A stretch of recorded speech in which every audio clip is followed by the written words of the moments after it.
जय श्री राधे कृष्ण। आप सभी का आपके अपने YouTube channel VK Mishra present में बहुत बहुत स्वागत है।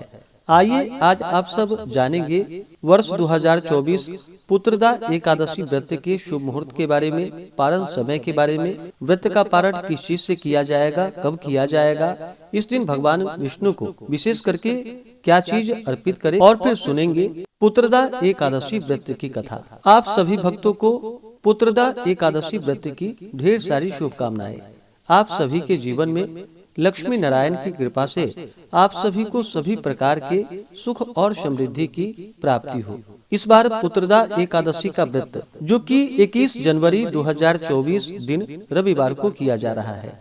पुत्रदा एकादशी का व्रत जो कि वर्ष में 2 बार मनाया जाता है, एक श्रावण के महीने में और दूसरा पौष के महीने में। पौष मास की शुक्ल पक्ष की एकादशी को इसे पुत्रदा एकादशी के नाम से जाना जाता है। जो भी भक्त सच्ची श्रद्धा के साथ, नियम और निष्ठा के साथ पुत्रदा एकादशी का व्रत करते हैं, इस दिन भगवान विष्णु, माता लक्ष्मी और भगवान विष्णु के नारायण स्वरूप की पूजा करते हैं, कथा श्रवण करते हैं, व्रत में नियमों का पालन करते हैं, तो यह व्रत जो कि संतान प्रदायिनी है, यह पुत्र प्रदान करने वाली है। एकादशी का व्रत जो कि भगवान श्री कृष्ण भगवान विष्णु को अति प्रिय होता है, यह सभी प्रकार के पापों को नष्ट करने वाली है, इसके साथ सांसारिक सुखों को प्रदान भी करने वाली है। पुत्रदा एकादशी व्रत धारण करने वाले को जो कि पुत्रवान, विद्वान, कीर्तिमान, लक्ष्मीवान और यशस्वी होने का आशीर्वाद प्राप्त होता है तथा अंत समय में भगवान विष्णु के धाम की प्राप्ति होती है। तो आइए जानते हैं पुत्रदा एकादशी व्रत के शुभ मुहूर्त पारण समय के बारे में। इसके बाद आप सुनेंगे पुत्रदा एकादशी व्रत की कथा। एकादशी तिथि प्रारंभ समय जो कि 20 जनवरी 2024 दिन शनिवार शाम 7:29 और एकादशी तिथि की जो समाप्ति है वह 21 जनवरी 2024 दिन रविवार को शाम 7:29 पे एकादशी तिथि की समाप्ति है। एकादशी का व्रत जो कि सूर्योदय व्यापनी और द्वादशी युक्त 21 जनवरी को किया जा रहा है। इस व्रत का पारण जो कि 22 जनवरी को किया जाएगा। एकादशी व्रत का पारण हरिवासर समाप्त होने के बाद किया जाता है। हरिवासर का समय द्वादशी तिथि का पहला चौथाई का हिस्सा जो होता है वह समय हरिवासर का होता है, उसे छोड़ करके ही उसके बाद व्रत का पारण करना चाहिए। तो 22 जनवरी को पारण के लिए जो समय है सोमवार के दिन, वह समय सुबह 7:14 से सुबह 9:21 तक व्रत का पारण किया जाएगा। पुत्रदा एकादशी व्रत का पारण जो कि गोमयेन पारणम यानी कि गाय के गोबर से व्रत का पारण है, यह संभव ना हो पाए तो आप तुलसी दल, जल या फल से व्रत का पारण करें। एकादशी तिथि के दिन जो सूर्योदय का समय है वह समय सुबह 6:44 और सूर्यास्त शाम 5:33। ब्रह्म मुहूर्त का जो समय होगा वह समय सुबह 5:27 से सुबह 6:20 तक होगा। पुत्रदा एकादशी के व्रत में इस दिन विशेष प्रकार से भगवान विष्णु का जो कि दुग्ध से अवश्य ही अभिषेक करे, जो कि बछड़े वाली गाय का दूध होना चाहिए, उस दुग्ध से भगवान का अभिषेक करे और उसे प्रसाद के रूप में ग्रहण भी करना चाहिए। यह बड़ा ही अनंत फलदायी माना गया है और भगवान विष्णु का विशेष कृपा इससे प्राप्त होता है। इस बार एकादशी तिथि के दिन जो कि बड़ा ही अच्छा योग भी बन रहा है। एकादशी तिथि के दिन द्वि पुष्कर योग बन रहा है जो कि सुबह 3:52 से अगले दिन सुबह 7:14 तक होगा। और द्वादशी तिथि के दिन भी जो कि 22 जनवरी को बड़ा ही अच्छा योग बन रहा है जो कि सर्वार्थ सिद्धि योग और अमृत सिद्धि योग बन रहा है, जो कि 22 जनवरी की सुबह 7:14 से अगले दिन सुबह 4:58 तक होगा। इन योगों में पूजन आदि का कार्य करना जो कि अनंत फलदायी माना गया है। तो आइए अब सुनते हैं पुत्रदा एकादशी व्रत की कथा।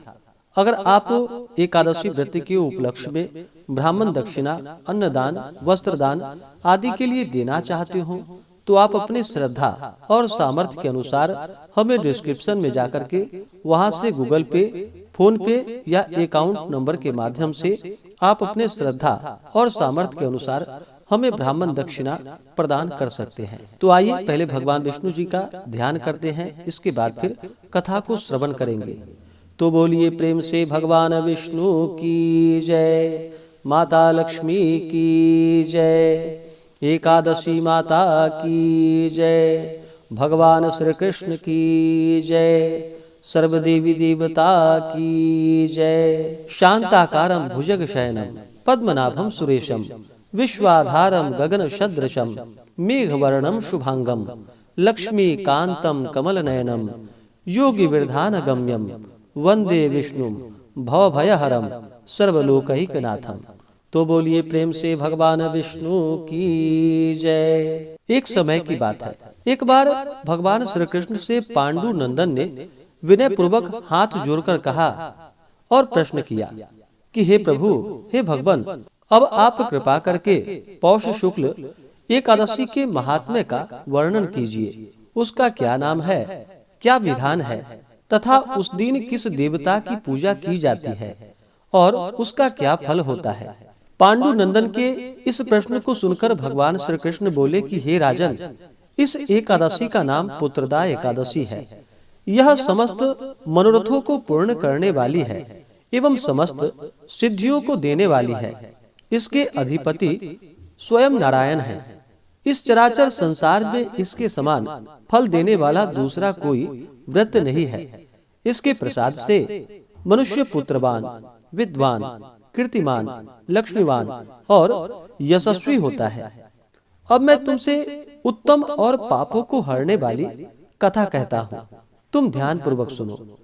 पूर्व काल में एक राजा अपनी स्त्री शैब्या सहित पुत्र न होने के कारण अत्यंत ही दुखी था। उसके पिता गर्म अश्रुओं से चिंतित किंचित पिंडोदक का पान करते थे। वे सदैव इसी शोक में संतप्त रहा करते थे कि इसके आगे कौन हमें पिंड दान देगा। इधर राजा को पुत्रेक्षा की तरफ से दोनों दिन निराशा ही निराशा दिखाई पड़ती थी। उसका इस प्रकार का संताप एक प्रकार से ठीक ही था, क्योंकि बिना पुत्र के सचमुच ही मनुष्य का जन्म निरर्थक है। जिसके पुत्र नहीं उसके कुछ भी नहीं, क्योंकि बिना पुत्र के देवता, पितर और मनुष्य किसी का भी ऋण परिशोधन नहीं होता। अस्तु मनुष्य को पुत्र प्राप्त करने की युक्तियों में सदैव ही लगा रहना चाहिए, क्योंकि संसार में वही भाग्यवान, गुणवान और कीर्तिमान है जिसका घर पुत्र रत्न से परिपूर्ण है।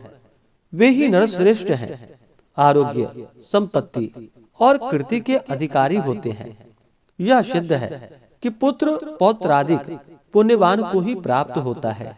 संपत्ति, विद्या, लक्ष्मी और त्रिलोक्य की कुछ भी श्री उसे दुर्लभ नहीं रहती।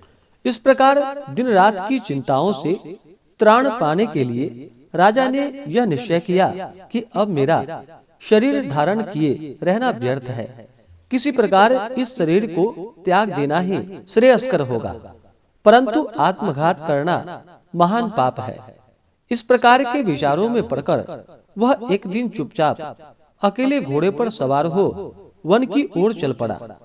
इस प्रकार वह वन में पहुंचकर नभ में उड़ते हुए पक्षी एवं चारों ओर लगे हुए सुंदर वृक्षों के प्राकृतिक सौंदर्य का अवलोकन करने लगा।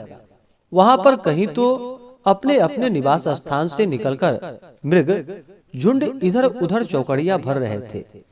कहीं पर व्याघ्र, वाराह, सिंह, वानर, लीलगाय, शशक, सर्प और जंगली हाथी अपनी हथिनियों के साथ क्रीड़ा कर रहे थे।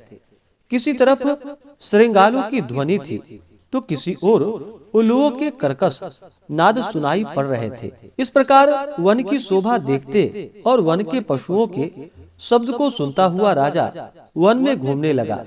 घूमते घूमते उसे दोपहर हो गई। उसे भूख और वियोग ने सताया, परंतु वह आगे की ओर बढ़ता ही गया।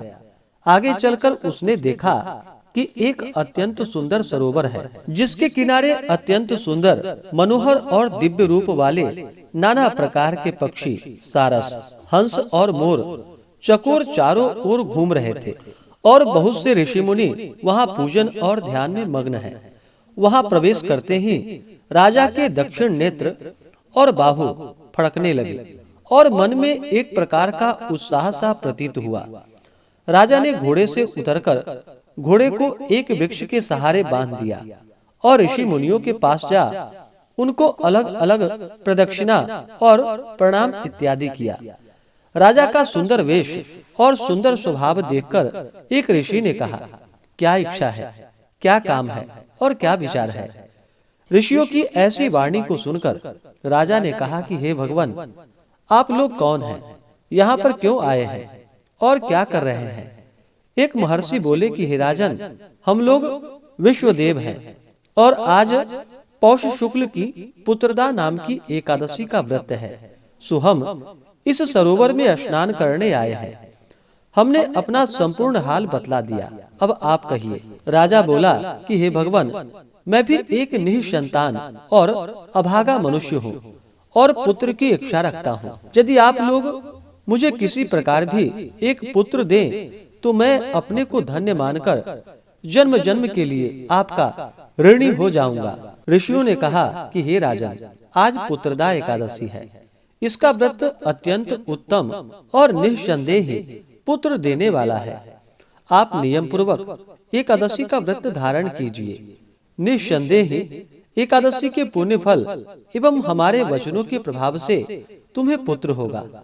ऋषियों की ऐसी वाणी सुनकर राजा अत्यंत प्रसन्न हुआ और उनके बताए हुए विधि विधान से एकादशी का व्रत कर द्वादशी को पारण कर ऋषियों से विदा हो अपने भवन में आया।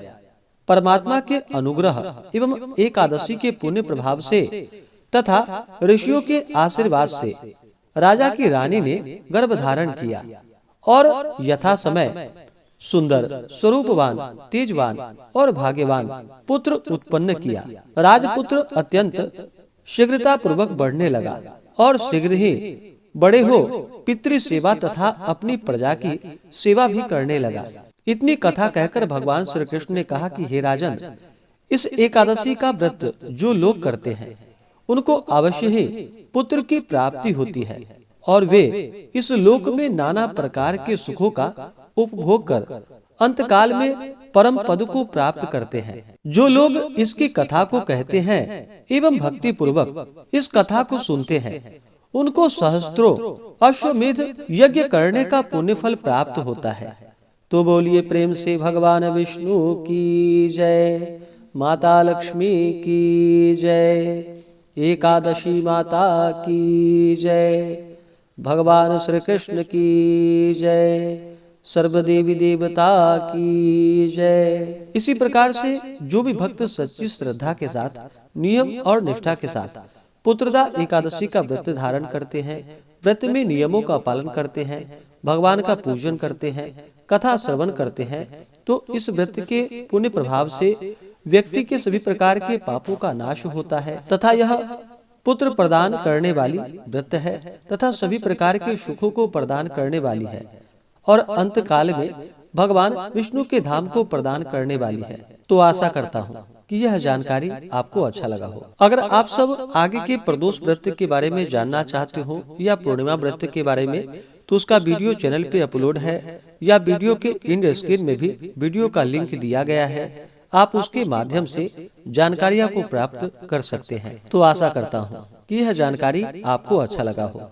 ऐसे ही ज्ञानवर्धक जानकारियाँ प्राप्त करने के लिए, व्रत पूजा के बारे में जानने के लिए, कथा को सुनने के लिए चैनल पे अगर आप पहली बार आए हैं तो चैनल को लाल बटन दबा करके सब्सक्राइब करें, साथ में बेल आइकन घंटी को दबाएं ताकि आने वाली वीडियो का नोटिफिकेशन आपको समय से मिलता रहे। वीडियो को लाइक करें, शेयर करें, सुखी रहे और स्वस्थ रहे। जय श्री राधे कृष्ण। धन्यवाद। आप सभी भक्तों पर भगवान विष्णु माता लक्ष्मी का कृपा सदैव बना रहे।